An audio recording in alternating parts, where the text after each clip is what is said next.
Merci, professeur Jean-Emmanuel Pondy. Nous continuons dans cette émission. Allez voir comment les jeunes leaders de demain sont en train de parcourir le chemin qui les attend. Dans la deuxième partie de ce reportage consacré à la fabrique des leaders, je vous invite donc, téléspectateurs, également vous, professeur Pondy, à voir ces anciens pensionnaires dont voici le profil et les témoignages dans ce reportage. Je vous l'ai dit, que nous ramène à nouveau Anissé Simo et Arnaud Ndal.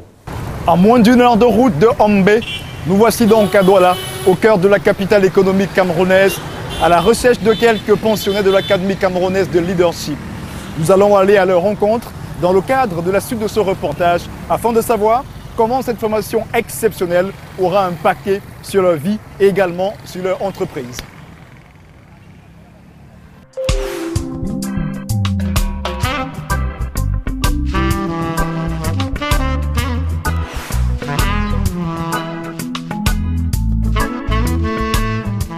Ce matin-là, notre premier rendez-vous, nous l'avons dans les locaux de l'agence de communication Pixel au centre commercial à Akwa Douala. Ici, nous retrouvons Marcel Yumbi Timini. Il est le directeur général de la structure. Son entreprise excelle dans le conseil, le design, l'imprimerie, la production audiovisuelle et l'événementiel. Le chef d'entreprise manage au quotidien une équipe d'une dizaine de collaborateurs. L'ampleur des mouvements dans les bureaux et ateliers témoigne du volume de l'activité ici. Marcel fait partie de la première promotion de l'Académie camerounaise de leadership. Il y a 5 ans, c'est avec cette promotion que l'aventure a commencé. Des souvenirs, il en a encore, des anecdotes aussi. Beaucoup de bons souvenirs parce qu'il s'agit d'une expérience unique. Une occasion exceptionnelle qui permet d'échanger avec plein de personnes, des aînés qui ont des parcours exceptionnels et aussi des amis et des camarades de l'académie qui chacun a son parcours individuel et qui enrichit l'expérience personnelle. Il y avait des jours où on travaillait jusqu'au petit matin et il fallait être en salle à 7h30. Donc il y a des gens qui arrivaient en salle avec des yeux tout rouges et c'est des choses qui faisaient un peu rigoler, mais c'était une expérience assez particulière. Cependant, comment cette expérience a impacté sur sa vie professionnelle et même personnelle, Marcel nous avoue que l'Académie lui a permis de capter un réservoir d'outils. Quand vous partagez l'expérience des aînés qui étaient des keynote speakers pendant cette formation, ça va forcément réveiller cette envie d'avancer, cette envie de servir sa communauté, cette envie de faire quelque chose de bien, de marquer notre passage. Ça c'est sur le plan personnel.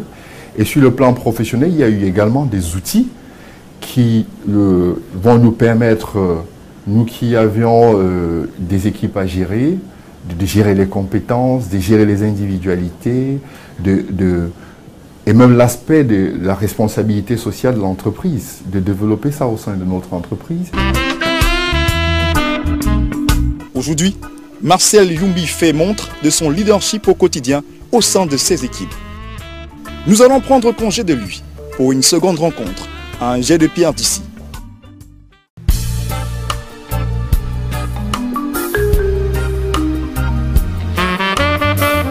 Direction guichet unique à Bonanjo. Dans cette marée humaine, nous allons retrouver Déborah Ngotonier. Cette journaliste de formation diplômée de l'ESTIC est la responsable de la communication au guichet unique des opérations du commerce extérieur. Elle est par ailleurs depuis 2008 la directrice de publication du magazine L'Emploi et promotrice du Salon international des métiers et de l'emploi. Ce jour-là, elle mène une action hors de son bureau. Il s'agit, nous dit-elle, de la communication sur la dématérialisation des procédures du commerce extérieur. Déborah est passée par l'Académie camerounaise de leadership en 2013. Elle fait partie de la deuxième promotion. Dans un récit enthousiasmé, elle nous relate sa rencontre avec l'Académie. Je n'ai pas décidé de participer à l'Académie camerounaise de leadership. Ce qui se passe, c'est que je suis en train d'organiser la 4e édition du marché international des métiers de l'emploi. Et je sollicite un monsieur qui est Roland Kwemen. Roland Kwemen, dont j'ai vu les interviews. Je lui fais un mail, je me présente, je dis que j'ai vraiment un besoin qu'il vienne parler de son expérience aux jeunes Camerounais qui seront présents à l'Académie. Il arrive et après il me dit, est-ce que tu es au courant de l'académie? Je dis non, il me dit, bon, postule, voici le site internet, postule. Si jamais tu es éligible, tu pourras participer à l'académie. C'est comme ça que je postule. D'abord, je ne sais pas pourquoi je postule. Je me dis, je postule, je n'ai pas besoin de ça. Je suis déjà leader, ça ne sert à rien. Mais bon, juste pour faire plaisir comme ça, je vais moi aussi postuler. Je postule et quelques semaines après, je passe l'interview en anglais et en français. Et je suis retenue pour l'académie, j'y vais. Le premier jour, la veille, j'arrive, je dis, qu'est-ce que je fous ici? Je suis en train de perdre mon temps, qu'est-ce que je suis venue faire? À ce moment, donc, on commence donc avec tout ce qui est lié aux sessions, aux formations, aux coachings. Et dès le deuxième jour, je me rends compte que si je n'étais pas venue à l'académie, j'aurais perdu énormément. Voilà. Cette transformation, Déborah l'a vue s'opérer. Elle réussit d'ailleurs à dresser un portrait d'elle-même avant son entrée à l'académie et après sa sortie de cette fabrique. J'étais un manager du VRAC, j'ai envie de dire. C'est-à-dire on faisait des choses comme ça par instinct. C'était pas toujours aussi challengeant. Mais après, il y a eu de la méthodologie dans la façon de travailler. Il y a eu l'élargissement même de la vision. Parce que parfois quand on est un start-up, on se dit que non, ça ne va pas marcher, on veut abandonner. Avec tout ce qu'on apprend à l'académie, on se rend compte que non. Un leader n'est pas celui qui ne chute pas, mais c'est celui qui a la capacité de se relever à chaque fois qu'il tombe pour aller toujours plus loin et atteindre vraiment ses objectifs. Donc après, l'académie, c'est quelqu'un de beaucoup plus organisé qui en sort de là. C'est quelqu'un qui élargit sa vision, qui comprend les enjeux à chaque fois devant une certaine situation. Avec tout ce que j'ai appris, je me suis dit, il faut vulgariser l'information au maximum. Et auprès de notre magazine, on communiquait sur les autres éditions de l'académie et on en parlait aux jeunes autour de nous. Voilà quelque chose que vous pouvez faire, qui peut vous challenger, qui peut vous permettre de développer le potentiel qui est en vous. Participer à l'académie, c'est d'abord la première chose. La deuxième chose, on avait déjà des projets, mais ça nous a permis de les accroître, de donner à ces projets un ton nouveau, un regard nouveau et beaucoup plus une ouverture plus structurée de ce que nous avions à faire. Un projet par exemple? Un projet par exemple, nous avons déjà le magazine L'Emploi. On a pensé qu'au lieu de travailler seul en tant que manager, il fallait associer avec nous un certain nombre de jeunes et travailler en communauté. Parce qu'en travaillant en communauté, on grandissait, on allait plus loin, on était beaucoup plus efficace. Et certains de ces jeunes qui nous accompagnent aujourd'hui dans ce qui est devenu une association, certains font partie d'ailleurs de l'Académie de leadership qui apportent leur expertise dans d'autres domaines. Les académiciens de cette deuxième promotion sont restés en contact. Ils partagent encore la bonne nouvelle de Cameroun Leadership Academy autour d'eux. Tous les académiciens de la deuxième académie, on s'est retrouvés à Yaoundé. On a créé un système de networking où on avait un échange d'expériences et on pouvait encadrer les jeunes qui devaient postuler pour l'académie et même à leur sortie de l'académie.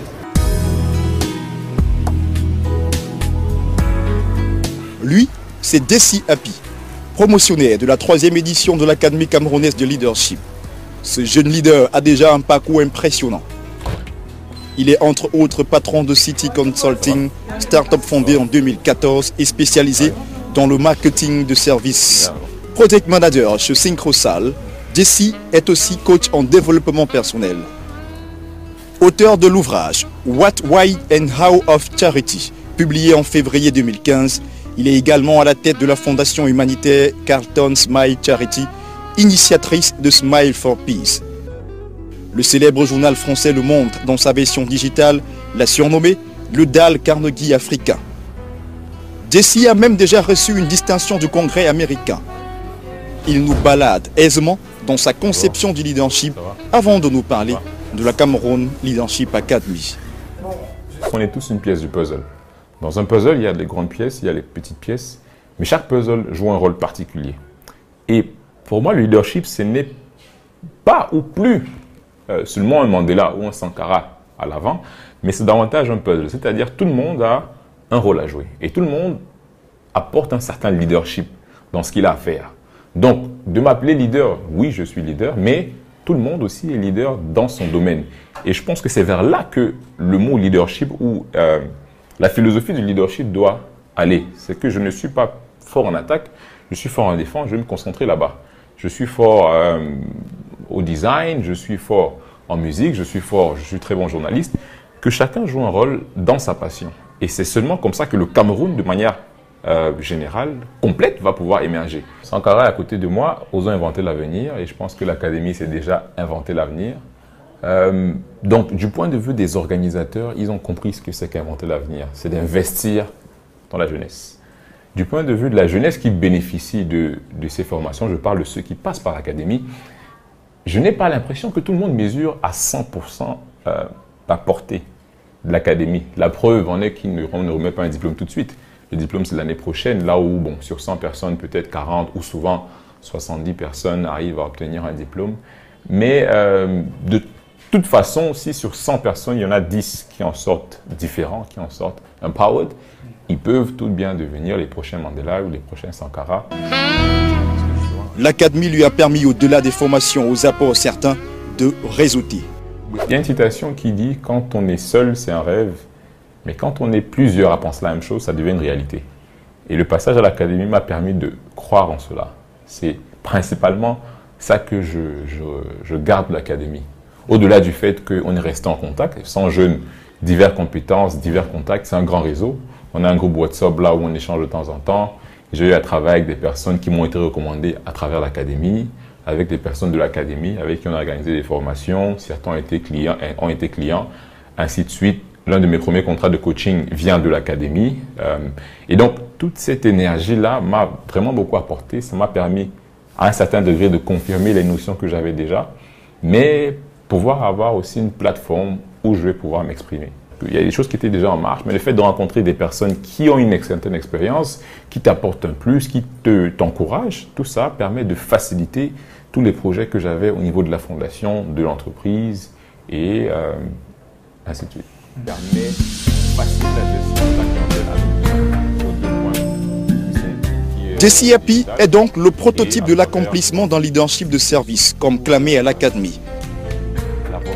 Comme beaucoup d'autres jeunes passés par ce moule, il représente fièrement ce concept, devenu en 5 ans un label certain de référence.